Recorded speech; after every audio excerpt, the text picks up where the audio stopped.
So the question is the type of isomerism shown by the complex COCl2 di-En, and the options are geometrical isomerism, linkage, ionization, and coordination isomerism. So before doing, let's first draw the structure of the complex compound.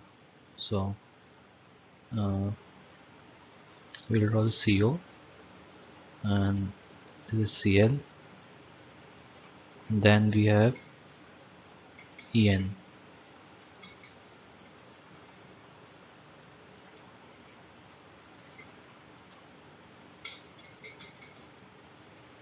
So as you can see from the diagram, it shows geometrical isomerism, and this is a cis form of it is a cis trans geometrical isomerism, and this is the cis form.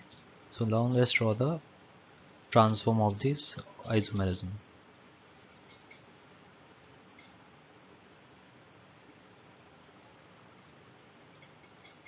Cl, and then we will have En, Cn, and this is the transform.